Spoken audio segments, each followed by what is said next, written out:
how would you like to see what happens when you take a little Disney magic and just add water?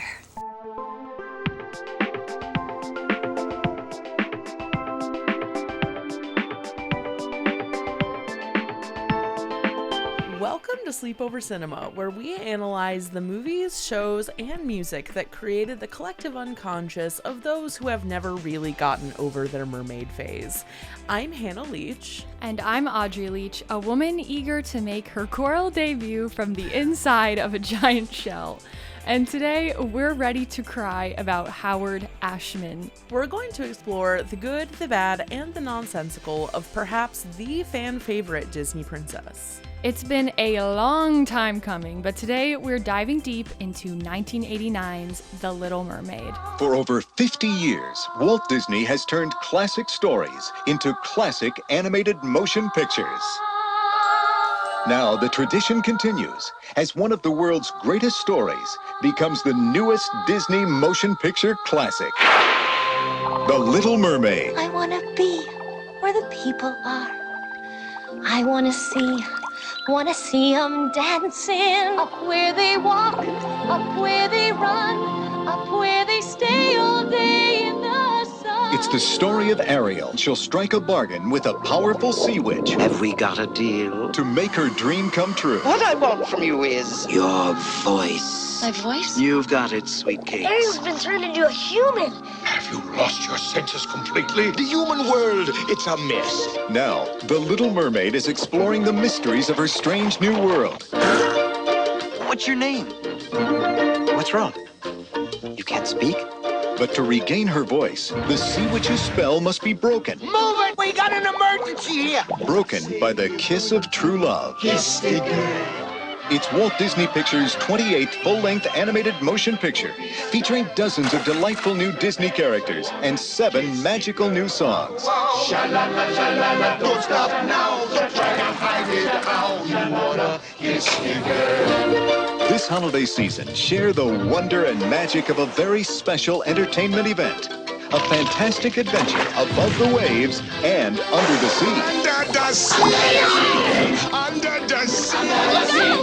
When the sun begins to make music to me. Yeah, we in luck here, down in the muck here, under the sea. Walt Disney Pictures' The Little Mermaid.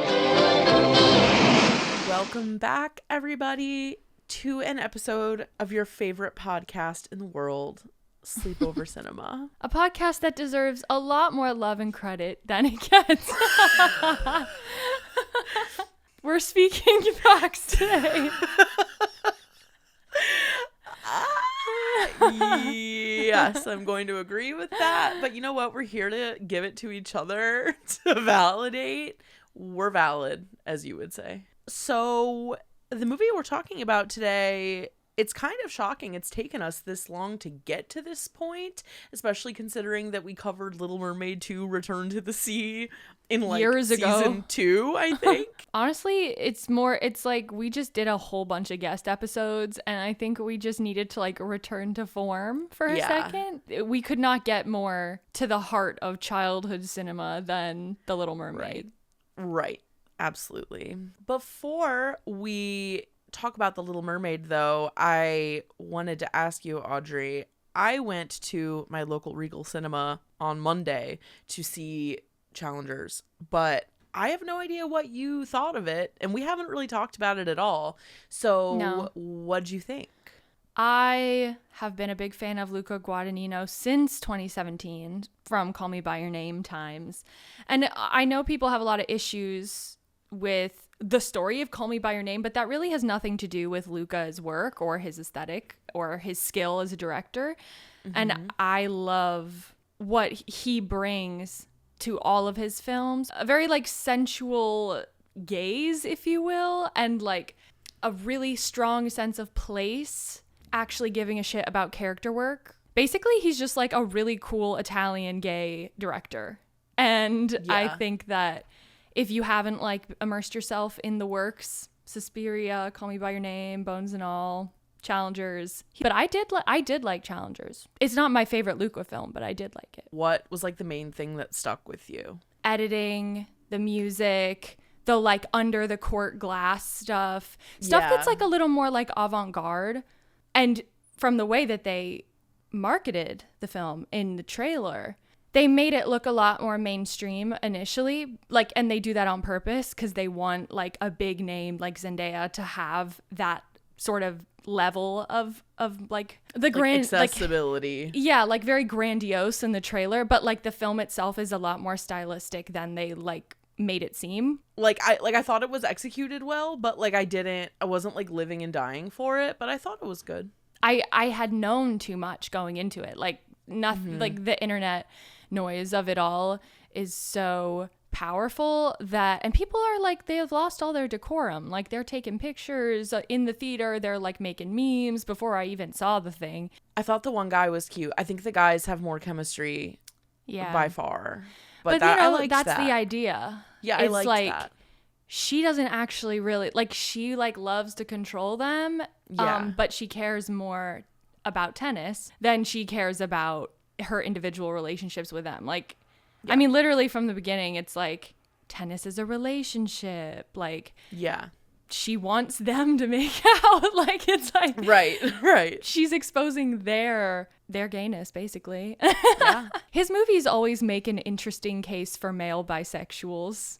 They always do. Yeah. And I really appreciate that because they don't get much airtime. Yeah. Anyway, if you want to see Challengers, go to your local Regal cinemas, perhaps using Regal Unlimited after having used our code to get 10% off your first 3 months as a subscriber. Oh, and as a footnote, I don't think that I've been in a theater that's actually crowded in a really long time, and it was very crowded when we saw Challengers, and that was nice. Yeah, it definitely changes the viewing experience. Yeah. Sometimes for the worse, because people are chomping and stuff. Yeah, everyone was respectful in this viewing, I will say. Yeah. The girl sitting next to me during Challengers had like a Chipotle Southwest chicken salad or something. I was like, why does it smell so strong in here? And then I look over and she's like chomping on like you know in Nacho Libre when he crunches up the tortilla chips and puts them on the salad. It was like that. That's so funny. Okay, so it's time to talk about The Little Mermaid. So, The Little Mermaid was released in theaters on November 17th, 1989, and was rated G. And it is regarded as the beginning of the Disney Renaissance era of animation at the studio. Okay, synopses. IMDb. A mermaid princess makes a Faustian bargain in an attempt to become human and win a prince's love. Relating to or resembling Faust, a German astronomer and necromancer, reputed to have sold his soul to the devil. Okay, got it. I looked up the definition of Faustian because I was like, damn, they're really dropping Faustian in the one sentence synopsis I of mean, The Little Mermaid. That was very economical. You just have to know what it means. Okay, Rotten Tomatoes. In Disney's beguiling animated romp, rebellious 16-year-old mermaid Ariel is fascinated with life on land. On one of her visits to the surface, which are forbidden by her controlling father, King Triton, she falls for a human prince. Determined to be with her new love, Ariel makes a dangerous deal with the sea witch Ursula to become human for 3 days. But when plans go awry for the star-crossed lovers, the king must make the ultimate sacrifice for his daughter. Weird setup. That makes it sound like he dies. Which, right. I mean, he does for like a second, kind of, but for truly 2 minutes. Yeah. Yeah. Finally, Letterboxd. This colorful adventure tells the story of an impetuous mermaid princess named Ariel who falls in love with the very human Prince Eric and puts everything on the line for the chance to be with him. Memorable songs and characters, including the villainous sea witch Ursula. And impetuous means acting or done quickly and without thought or care. And then I just thought it was important to mention that there are some major changes from the original fairy tale to this movie. We had a collection of Hans Christian Andersen fairy tales when we were kids, and I know that we've talked about it probably when we did our Thumbelina episode. Most of the story is the same, except for in the book, of course, there is a grandma character who takes care of the family, but of course maternal forces can't exist, so she doesn't exist in the movie. And then the ending is like the main divergence. So in the original story, when Eric's like boo shows up, it is not the witch in disguise. It is truly a woman that he falls in love for.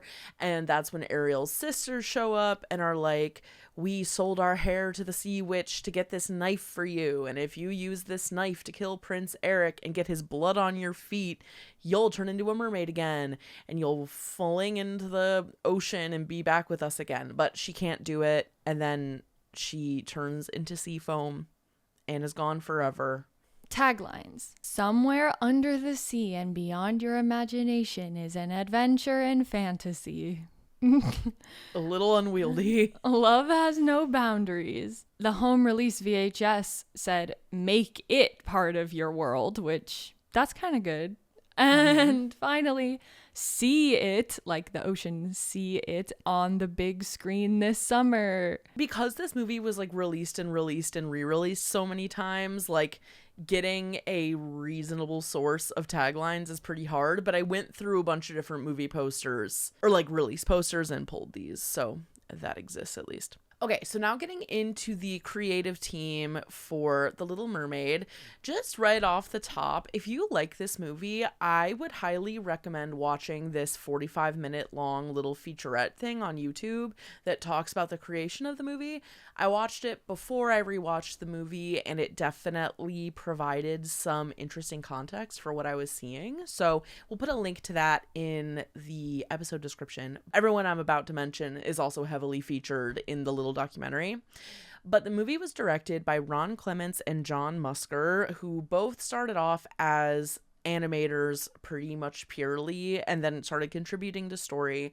But ultimately, they came up with the idea for this movie, and this was kind of the beginning of them being a very powerful writer-director duo at Disney. So they went on to create Aladdin, Hercules, Moana, Princess and the Frog, Treasure Planet, and many more, but those are like the big ones.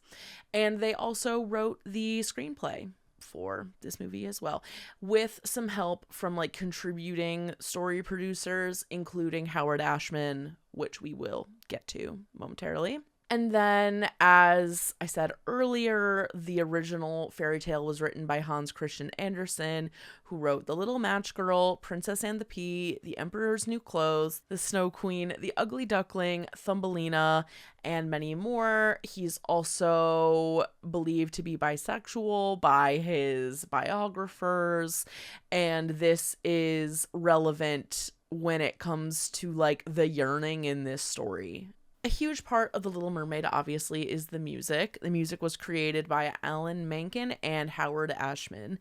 Alan Menken specifically wrote the score and, like, the music for the songs in the movie. He also worked on Beauty and the Beast, Aladdin, Pocahontas, and for those three, he won 2 Oscars per movie. He also wrote the music for Little Shop of Horrors with Howard Ashman and scored the movie versions of Newsies, Hunchback of Notre Dame, Hercules, Home on the Range, Enchanted, Tangled, and Disenchanted, LOL, among other things. He has an EGOT. He is a man who has EGOTed, so good for him. And then moving on to Howard Ashman, who truly is the heart behind this movie, especially from watching the stuff that's out there about how the movie was made. He was the book writer and the lyricist for Little Shop of Horrors, very much like an up-and-coming theater gay in the 80s in New York. And he first got brought into the Disney fold in 1986 with his work on Oliver and Company. But the project that he really got involved with was The Little Mermaid, and he was super excited to do the project because he got to reunite with his writing partner from Little Shop of Horrors, Alan Menken, the EGOT winner that we just detailed. Throughout the production of The Little Mermaid, Howard would hold story meetings. He helped cast all of the actors, including Jodie Benson, who was the voice of Ariel, had just been in a original musical he wrote right before. While working on The Little Mermaid, he also pitched the idea for Aladdin. During early production of Aladdin, Ashman and Menken were approached to help reinvigorate and save the production of Beauty and the Beast, which was going nowhere as a non-musical. Ashman, wishing to focus on Aladdin and his health because he was diagnosed with HIV/AIDS in January 1988, aka in the middle of working on The Little Mermaid, he agreed to work on Beauty and the Beast even though he wanted to focus on getting better. It was at this time that his health began to decline due to his illness. He completed lyrical work on Beauty and the Beast before his death in March 1991. When the film was released mere months after his death, it was dedicated to him. And in May 2020, Beauty and the Beast co-director Kirk Wise said, "If you had to point to one person responsible for the Disney Renaissance, I would say it was Howard."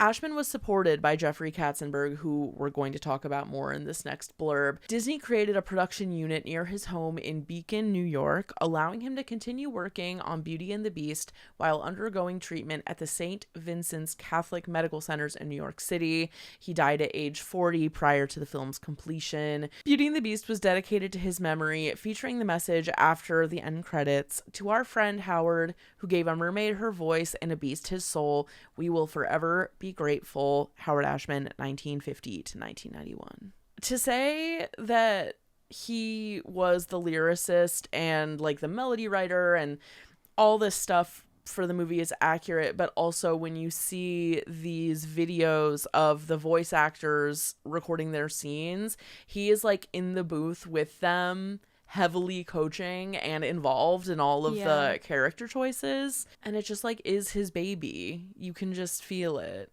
and you can see it. I mean, if you realize, like from Jeffrey Katzenberg's point of view, like when you realize you have a gold mine with this one particular man, and I'm sure he wanted to just keep working when things were going poorly.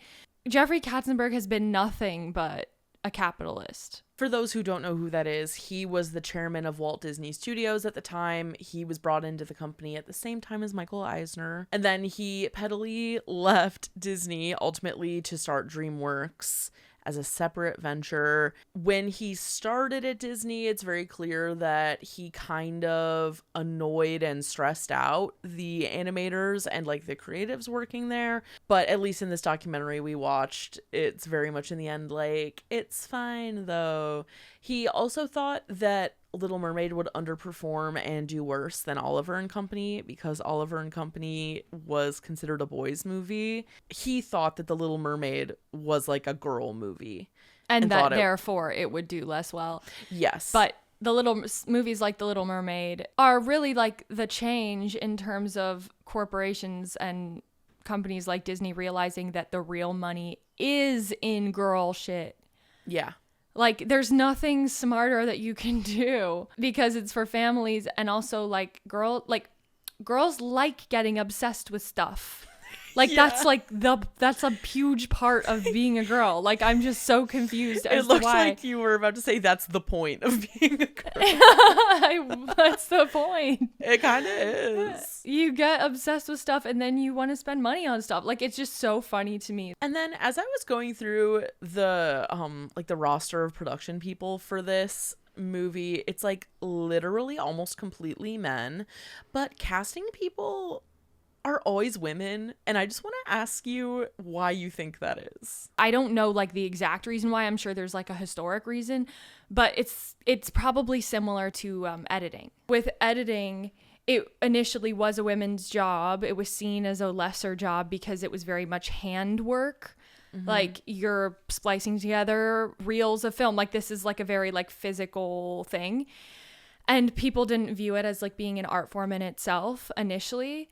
So it was a woman's job. And then once, the film industry was more solidified and basically people realized that there is actual artistic merit to editing and it's like important, men took it over. It became completely male dominated, and now we're coming back and making the percentage a little more even, but like, yeah, I mean, it's still not. With casting, I feel like it's a similar situation where like it's almost viewed as like this is like a job for like a sensitive person. Like this is a job for like a almost sort of like teacher-ish. I don't even know why, but it's like this person needs to be able to like read people and like be good at like emotions and like communicating. I'm sure there's like a pretty direct reason you can probably point to, but like that's the feeling that I get, is that men would like shy away from casting because it's like a very like emotional, social, communicative, not money driven job. Yeah. See, I always thought casting sounded so fun and interesting, and the way you just described it as like teacherly and like communication and emotion, I'm like, yeah, that aligns with things I've done. So speaking of casting, and I'm just gonna breeze through this, we have Louis the chef, voiced by Rene Auberjonois. He was in 173 episodes of Star Trek Deep Space Nine. I just picked one credit per person. Then we have Christopher Daniel Barnes as Eric. He was Greg Brady in the Brady Bunch. Of course, we have Miss Jodie Benson as Ariel. She's also the voice of Barbie in Toy Story and Sam, the receptionist, in Enchanted. And she's the voice of Ariel in like every spin-off IP and every at-home DVD, etc. We have Pat Carroll, who is the voice of Ursula. She was in Freedom Writers. We have Buddy Hackett as Scuttle the Seagull. He was in The Music Man. We have Jason Marin as Flounder. He was Sherman Peabody in Back to the Future. Kenneth Mars as King Triton. He was in Young Frankenstein and The Producers, aka he must have been friends with Gene Wilder. We have Edie McClurg as Carlotta. She was Helen in Carrie and Grace in Ferris Bueller's Day Off. We have Ben Wright as Grimsby. Turns out he was Herr Zeller in The Sound of Music, which was just a really funny coincidence to spring out. That's the most like obscure casting. Just like, I don't think about that as like a real person playing that role. Like, it's just a scary Nazi sympathizer in Sound of Music. Also, this man was the voice of Roger in 101 Dalmatians. And then lastly, we have Samuel E. Wright as Sebastian, and he originated the role of Mufasa on Broadway in The Lion King. Budget: $40 million. Opening $6,031,914. Worldwide $211,343,479. Critic score on Rotten Tomatoes, 91%. The critic consensus: The Little Mermaid ushered in a new golden era for Disney animation with warm and charming hand-drawn characters and catchy musical sequences. Metacritic gave it an 88 and listed it as a must-see.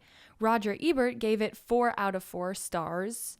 He says Walt Disney's The Little Mermaid is a jolly and inventive animated fantasy, a movie that's so creative and so much fun, it deserves comparison with the best Disney work of the past. 2 key elements in the storytelling make The Little Mermaid stand apart from lesser recent animated work. One is that Ariel is a fully realized female character who thinks and acts independently, even rebelliously, instead of hanging around passively while the fates decide her destiny. Because she's smart and thinks for herself, we have sympathy for her scheming. The second element involves the plot itself. It's tricky and clever and involves some suspense as Ariel loses her voice and very nearly loses her prince to the diabolical Ursula, who assumes the form of a femme fatale and hijacks Ariel's beautiful voice. It is true that the stakes are high. I'll give it that. The drama is real. I think we'll end up talking about the first point, the fully realized female character point. Common Sense Media. You knew I had to see what they had to say. So they gave The Little Mermaid 5 stars and said it was appropriate for ages 6 and up. They said, after some lackluster years, Disney came back into the top rank of animated features with this superbly entertaining musical. Based loosely on the fairy tale by Hans Christian Andersen, but with a much happier ending, The Little Mermaid's princess was refreshingly plucky when the movie came out in 1989. Though Ariel still must wait for a prince's kiss for her dreams to come true, she shows spirit and curiosity, taking action in order to meet him. While The Little Mermaid does provide yet another wasp-waisted Disney princess whose whole whole world revolves around a man. Ariel is adventuresome, rebellious, and brave. And the fact that she makes the mistake of giving up her voice to the Sea Witch, a very strong female character to say the least, provides a good opportunity for family discussion. Families can talk about villains and how The Little Mermaid portrays Ursula. Why is she both a little scary and a little fun? Why do you think Ariel chooses to Why do you think Ariel chooses to give up her voice and her family for Eric in The Little Mermaid? Are you troubled by the message her decision sends about women and their priorities? Or is it that overthinking this kind of movie? How often do you see your favorite princesses on display when you're shopping? Does this movie make you want to buy more Ariel stuff? Why do you think Sebastian tries to help Ariel even though he doesn't agree with what she's doing? And lastly, how do the characters in The Little Mermaid demonstrate curiosity and perseverance? Why are these important character strengths? The audience score was 88% and the Letterboxd average is 3.7. Audience takes 4.5 stars. Why do I have goosebumps? 4 stars. But Daddy, I love him. Swifties have infiltrated. Wait, that's really new. I know. Extremely Imagine. new. I know. 3.5 stars, more like she's the sea bitch, and 4 stars, and I would do it too for a hot man. Our Little Mermaid memories. I feel like there's a lot. What do you think? I don't know. I mean, she was never my favorite because I chose the indie one, as we've discussed. I chose Aurora. That's my girl. I feel like everybody can agree on The Little Mermaid and Beauty and the Beast. I feel like everybody can agree that those are actually like fun to watch. Yeah. And we both did love mermaids for sure. Like we told the mermaid story, the mermaid Barbie doll story. That's sort of tangentially related. We had like lots of toys, a Barbie, action figures. Yes. Like all the things. We had, so Snow White was my main favorite, but my second favorite was Ariel. So I had an Ariel piggy bank. Audrey, you had like an Ariel nightgown, I'm pretty sure. It was like purple. Yeah. We had that picture frame thing. Remember that? Oh my gosh. I actually think that I finally just got rid of that when I moved to Chicago. But yeah, I had an Ariel picture frame because the glass was missing. The glass was missing on the inside. One of my favorite memories, though, of anything related to The Little Mermaid is the fact that, I'm sure we've talked about this, but we went to Disney World in 2013 with, it was me, Audrey, my best friend Allie, and then my other, like our best friends, Nick and Chris, and their sister Monica, who, like they're triplets. I remember that it was like the end of the day, or like we had limited time. Like the meet and greet was about to close. I remember that. And we kind of like rushed ourselves into the line. And you know how it's like awkward when you're a teenager and you're going for the meet and greet and it's like, what are you doing? And the character attendant is kind of like, you know, I mean, they're like happy about it, but they're also like, they can be a little bit more relaxed because it's not like babies. So that's what I remember, like going into the meet and greet. Yeah.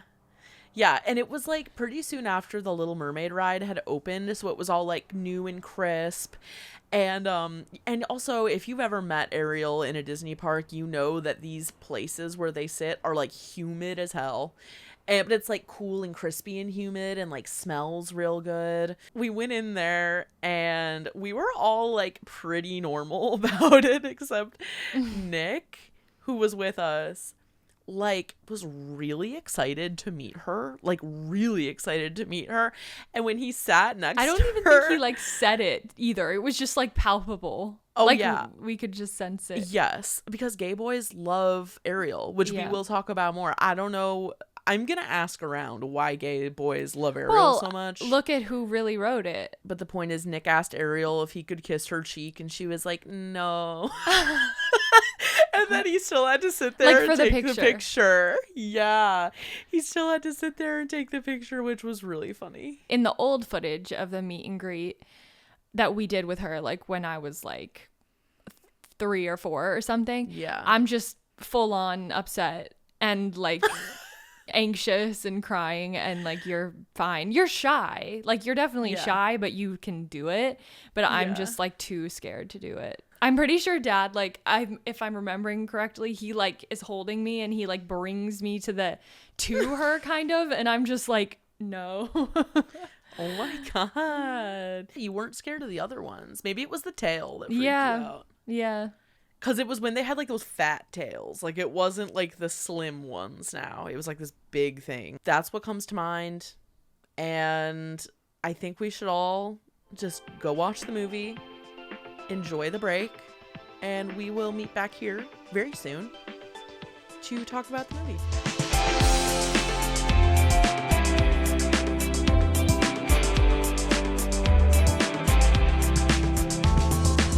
Okay, welcome back under the sea, everyone, all you little guppies out there. We are talking about The Little Mermaid. I'm going to start this discussion with a statement that can kind of probably affect the rest of the conversation. You know how every time we do a Disney movie, or really kind of the 2000s, 2010s anti-princess feminist movements that occurred, which we've talked about at length, how like all the reviews and the backlash reactions are like, her world revolves around a man. That aspect, the 2000s, 2010s backlash aspect, has affected me far, as a person, far more than just the contents of the movie alone. Like the effects of the backlash outweigh, like, okay, how do I say it? It's like an overcorrection? Yeah, kind of. Because here's the thing. Women do be like that sometimes. It's true. Like, they It's do. true. Like, this is a real thing that happens. A girl being obsessed with a guy and doing things she wouldn't have otherwise done, like, in order for him to like her, or whatever it is. It's not like that doesn't happen every single day on this planet. That's true. So I think the overcorrection and like the powerful feminist backlash actually did way more of a number on my psyche than had that the contents of this movie just existed and I saw as a baby and like that was it and nobody ever talked about the feminist backlash. Do you know what I mean? Yes. I'm curious how you would describe how it affected you. I mean, we both have feminist brain. Like our brains pick up on Feminist every like every little aspect of anything that raises a flag. Like that's what most of our discussion in this podcast is a lot about, is looking out for those flags and then reevaluating like how harmful is this thing. I think for me, like my like distaste and disinterest for men in general, it has to be formed in some part off of a really strong feminist backlash against, like, it's like, oh, you cannot be obsessed with a man. Yeah. Ever. Yeah. That's embarrassing. Yeah. You cannot do that. Yes. And yes. if you're willing to do that, like, you risk being judged. Girl, yes, you're right. Like, no, it's true. It's totally true. But like, what if you should be judged? Like, what if the person sucks? Right. Well, I mean, You're not saying... right. I mean, if they genuinely suck, then that is warranted and fine. But like in the case of like my own brain, I think the overcorrection was so strong to the point where like I don't even know, like I can't even tell if I like men. Yeah. You know what I mean? And we honestly have been socialized to believe that like being in love with a man is cringe. It's embarrassing. Yeah. And like letting yourself actually vocally love the man that you're with, it feels like you're giving up your dignity by doing that. Yeah. Some people, like, that's just the situation. Like, it's kind of unfair. Like, it ends up being unfair to women in a whole new way. Right. It's like you can't just uncomplicatedly have what you have. Not only do women have to deal with all the shit that just being in the world as a woman presents, but also when they're just born the way they are, happen to be romantically interested in men, other women can't even always fully put their support behind that. There's just too much rhetoric around all the reasons why you shouldn't. Yeah. Did this whole train of thought strike you particularly while you were watching the movie, or has it been like on a low boil in the background for a while? I mean, I wasn't really thinking about this topic in terms of The Little Mermaid, but I have thought about it a lot, or more than usual just recently, because when you're trying to navigate your own brain and like being in therapy and like blah blah blah, trying to like navigate different types of relationships, like friendships, dating, like all the things, I have to reckon with the programming.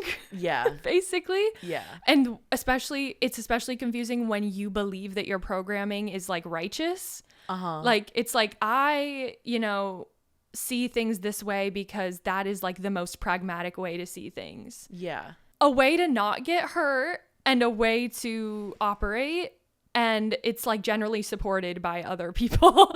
Like yeah. Oh my god, this is such interesting tea. I'm like, yeah. Then just watching The Little Mermaid, it's just relevant to like the plot Yes. of The Little Mermaid. I feel like in the current wave of feminism, or just where we're at right now, it's like super super easy to like look down on and like shit on Ariel's situation, like the fact that she's willing to do all of this for a chance at love, if you will, when that's what everyone wants. Like at the end of the day, that's all anybody wants. Yeah. Is to like have a chance. I know. So that's really conflicting. People always are so worked up about like Ariel's world revolves around whatever. My question is, and the thing that weirds me out is, why is her dad so weird? Why isn't he more concerned about all of his children? Yeah. Like he's like hyper fixated on her, and yeah. This time around, I was like really paying attention to that way more, because especially going into He's it, like, fuck my other 12 daughters. right, and the way that like there's so many stories of people being like, I was estranged from my father, and this movie changed that. I'm like, how did this movie change that? Also, I just don't like that she says daddy so much. I think it's really weird. Yeah. From like a surface level, I can understand why it would like bring a tear to your eye. But what's like the fact that he lets her go live her own life. Yeah. But the grand irony of that, at least from like a modern day perspective, is you let her go to be with another man. Yeah. Like you didn't just let her go look for shit in shipwrecks for fun or whatever. Yeah. Like, right. Which was always a problem. It wasn't just he had a problem with her wanting to do literally anything. That wasn't even like in the water. Performing in the choral concert. He gets so mad about the choral concert. Like, and this is feminist brain. Wee woo feminist brain. But like when he comes into her grotto and she like won't do what he wants, and then he like breaks all of her shit and like has a huge meltdown, like there's never an apology for that. Like, and then it all just gets tied up with like a bow in the end. And I do feel like to a certain extent that's like dads are allowed to be mean, like dads are allowed to act out, and like that's just how they are. Like I don't love that, the archetype. And I mean, she doesn't even have a damn voice for half the thing, which is like really symbolic. Is very on the nose. You do put yourself at risk in that sort of situation. Like I feel like the loss of her voice is a good symbol for like what you put on the line when you, I don't know, risk your heart, I guess, in that sort of situation. Does that make sense? Yeah. Well, so I was kind of trying to think, I was trying to view this movie through a queer lens as I was watching it, because I was like, if this whole thing is like a gay man fantasy to some extent, like what does Ariel stand for? Like by being close in proximity to this man that she loves, she can't tell him that she loves him. Yeah. So it kind of feels like an unrequited thing, like it can't be spoken thing. Yeah, it could be that. It could be that. And also she's just like really like skinny and pretty, so yeah. That also reminds me of the fact that like skinny and pretty. So you know how there's that part where Ursula is like, this one wanting to be thinner, this one wants to get the girl, and like the animation of it with like skinny merman, fat mermaid. First of all, prison.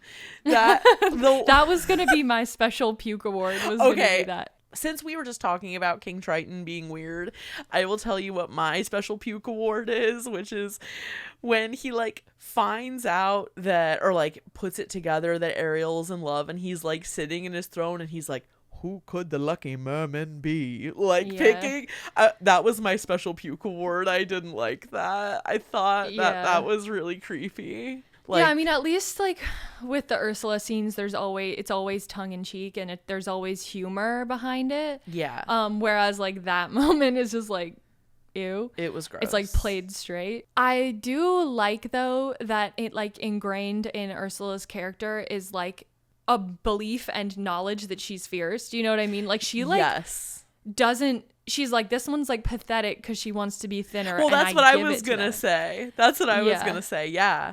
Like, she's past the point of, she's like, that's for mortals. Like, yeah. She calls out people for their shallow desires. However, I think Ariel's could be perceived as less shallow. I mean, it's not just like a surface level thing. Like, she wants to go explore a relationship with this human. Yeah. But I guess from like a fish perspective or from like a mermaid perspective, it's like they all look down on her for wanting to go to the other world. So like that's the thing that you know, they're like, why would you do that? Like, that's lame. That's dangerous. That's lame. You shouldn't do it. Yeah. So that's why it's perceived in the same way as like this mer woman wants to be thinner. yeah. Oh man, Disney really will go hard with the skinny man, fat woman pairing. I always think of Mary Poppins. Like, that's a big one. Who's that in Mary Poppins? It's in you know that part? It's in Supercalifragilisticexpialidocious where he's like, and now me girl's me wife, and she's that part. That's a really niche part.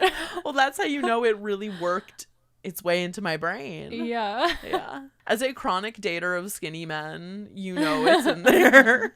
But then you have like the Miss Piggy and Kermit representation, and it's like, okay, like there is a beacon of hope, but like, damn it, it's hard out here sometimes. It's never really like inherently negative. It's played as a joke though. But yeah, it is. It's always silly. It's a punchline. Yeah, for sure. In this documentary that Audrey and I watched, you know that Ursula had to be very earnestly based off of the drag queen Divine, because John Waters is in this documentary and he would absolutely not be there if it weren't for Divine being part of the inspiration for this. He's also just so funny in this like Disney produced featurette. Like, it, you know, it's one of those things where it's like that would not be on your bingo card for watching a Disney featurette, is like John Waters being there out of nowhere. One of my notes is they don't do overtures like this anymore. Yes.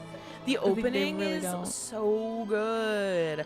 I also love how it's like so mysterious and like watery, and then the vocals come in and it's like one like jacked white merman with blonde hair. I was like, okay, this is fierce. So, as we said earlier, the creative team for this movie is like 99.999% men, but you wouldn't necessarily know based off of this hair animation. Like the lavishness.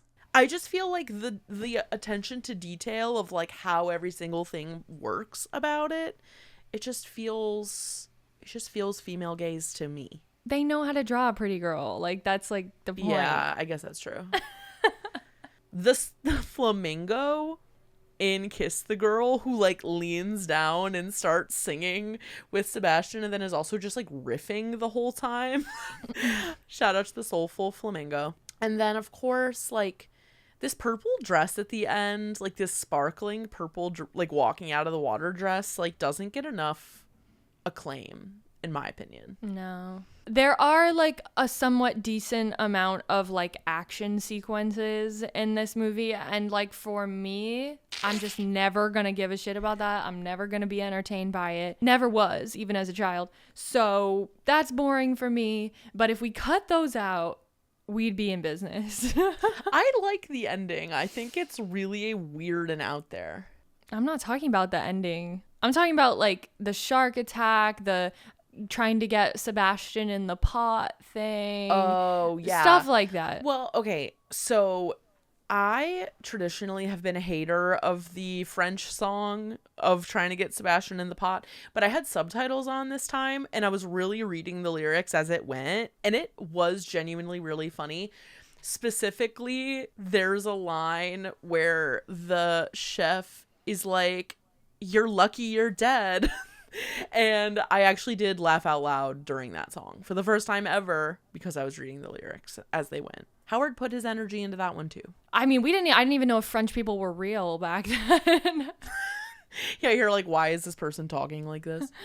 Yeah. Yeah. It is funny. Like, it actually takes quite a few years of existence as a human to like fully really grasp the fact that you're in a country and that there are other countries. Yeah. I have no memory of when I came to realize that countries exist. Yeah. Also, fun fact that I learned this week, Germany is smaller than Texas. Isn't that interesting? Literally most of Europe is smaller than like Ohio. I know. Like, you can drive from Germany to Italy in 4 hours. That's why they're all so snobby.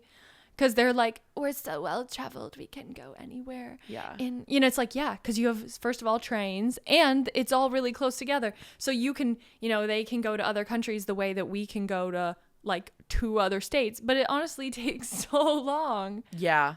I've like seen some TikToks of late where it's people responding to the sentiment that like Americans don't culture themselves, or like they don't like go to other countries. I do feel like there is like a real logistical reason for that, which is first of all flight prices, but also the fact that like America is so big that you can vacation within the same country and go to like a huge range of different types of places. Yeah. So it's kind of like if you don't even feel like you've seen your own country yet, Right. it's kind of like going straight to Europe feels like a jump. Yeah. Both you and I are like somewhat well traveled in the US, but there's still like huge swaths of it that like I've never seen. I know. I want to go to Yellowstone really bad. Like all those parks. Yeah, but really it's like the Pacific Northwest Yeah. and like the middle. Like Yes, like Kansas. And I haven't been to Texas or really like a lot of the South. I also haven't been. Yeah. I would love to go to New Orleans again as not a 17-year-old, because that's what I was last time. Yeah, that's like not fun because literally all of the fun of that place is being able to drink. What do we think about the blackfish? The lady fish that's like, in the black outfit. She's kind of fierce though. So it's like, what do we do? It's like with love, but it's like the white gay flew a bit too close to the sun with that one. But yeah. But it is what it is. I have like 2 last bigger points to discuss. And one of them is that I feel like when we've talked about like Beauty and the Beast and Aladdin, and we have shat on the animation for like not looking completely right frame to frame. But I'm starting to wonder, are we just not used to hand-drawn animation? Because I do think that that's it. Because if this is like the top of the top and the best of the best, like this is just what it is, Yeah. Yeah, but there's like better examples than others. I feel like The Little Mermaid does better than Beauty and the Beast in terms of facial continuity. Yeah. I think my last thing, and this really struck me while I was watching this movie, I don't know why this one more than Beauty and the Beast or Aladdin, but how consistent it is between Little Mermaid, Aladdin, Hercules. Like the main goal for all of these female characters is like freedom, pretty much exclusively in one way or another. And then when I think about like the male characters, a lot more of it is about like family or like finding your people. Yeah. And I just think that that's really, or like life trajectory, like kind of like who will I be? It's more like who am I? Yeah, or it's like how am I going to become a hero? Essentially, it's like a hero's journey, pretty much cut and dry. It's a story of escape with the female protagonist. Yes. And I was just trying to think like, what would it be like? Why is this the story format that was picked. For The Little Mermaid? Yeah, or like just for these stories in general. Like, wow. I mean, does that not just reflect, like, it reflects like the narrative of the genders, like, pretty much. I mean, and if you're basing it off of pre-existing material, like, that's just what is there. Yeah. Which always brings me to that kind of catch-22 of, like, would you rather see a story that reflects a truth about the way that it really is, or would you rather have like a complete escapism moment where it does not, like the arc of the character even including their identity does not at all reflect the way that they actually would live in real life. Yeah. Both are good for different reasons, but I guess the difference is, like, if in the case of it being realistic or reflective of how it would actually be, that's when representation is important, like behind the scenes. Like, that's when you want somebody who actually knows to be the one who's creating it. Yeah. Which is not the case. Then again, she's a mermaid, so no one really has lived that. No one can say from a fish's perspective with their entire chest. No.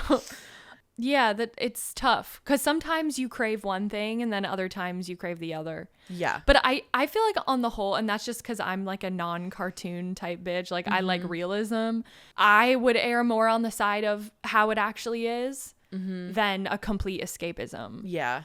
Because this movie is such a classic, like, you can look at it from like 8 million different angles, and it's been politicized to death for like kind of no reason. Yeah. I mean, it's a fun ass movie. Like, yeah. It's the really, music is really, really, I mean, without the music, it'd be I know. Nothing. Honestly, we haven't even talked about the music, which is crazy, because when I was watching that documentary, I was like almost crying just from the music being in the background. Yeah. Like, I mean, it's like so good. That's why we're not talking about it, is because there's so nothing strong to say because it's so perfect. And it's like the way that the score captures like what like water would sound like a really like reverby, like glittery, like it just sounds so good, and like the choral parts are so good. It's such a perfect template example of what it means to write a song that moves story and character forward. Yeah. Instead of doing this thing that we love to do nowadays, apparently, where we sing a whole song and it didn't move us anywhere. We're staying in the same spot. We're going in circles instead of coming to a new conclusion or thinking something out or telling somebody something. Yeah. Like, it's just as meaningful as dialogue, but people they like refuse to like recognize that. Like, they need to think of it in terms of, like, this is the character's objective. Like, this is what they're doing. This song is a scene or the continuation of a scene, instead of this is a song that we want to trend on TikTok or some shit. You know what I mean? Literally like the internet ruining everything. But anyway, okay, end of the day, do we shame Ariel, yes or no? End of the day, is it cringe to be Ariel? I don't shame Ariel. Kind of. She's a teenager. That's true. Like, does it all make sense in the end? Absolutely not. Like, like, nothing actually makes sense, but like, I don't know. Then you could be like, whoa, she's a teenager, but then if she's gonna marry an adult, like, are you supposed to view her like an adult? Blah, blah, blah. I don't give a shit. It's fine. I think the only aspect of it that I'm still interested in discussing now is like what I brought up in the beginning, which is really kind of more about women's view of other women than it even has to do with men. Yeah. So that's something to unpack. But I really enjoyed rewatching this movie. It definitely held up. Thank you, Howard Ashman, for putting your whole soul into this and making it such a special movie. And I know that everyone listening probably has like a million Little Mermaid memories, so I can't wait to hear about them. But yeah, it's a great movie. We knew that going into it. Yeah, this was just a fun one. Yeah. One for the summertime. With that being said, for more from us, we're on Instagram, Twitter, TikTok, and YouTube at Sleepover Cinema, and post a full video version of each episode on YouTube every Thursday. You can follow me, Audrey, at Audrey A. Leach on everything. And you can follow me, Hannah, at Real Judy Garland on Instagram. And you can join our Discord server at the link in the episode description or on Evergreen Podcasts. twopingproductions.com. You can check out our merch at twopingproductions.com/shop. We have t-shirts, sweatshirts, stickers, and more. And if you agree that Sleepover Cinema deserves more overall clout, love, affection, and renown, share this episode with a friend, a family member, etc., and leave us a review on Apple Podcasts letting us know what movies you'd like to see us cover next, or games, or music, or TV shows. Sleepover Cinema is a production of Evergreen Podcasts, produced, edited, and engineered by us, Hannah and Audrey Leach. Sleepover Cinema is mixed by Sean Roll Hoffman with theme music by Josh Perlman Hall. Executive producer is Michael D'Aloia. What's like a line they say? You give them an inch, they swim all over you.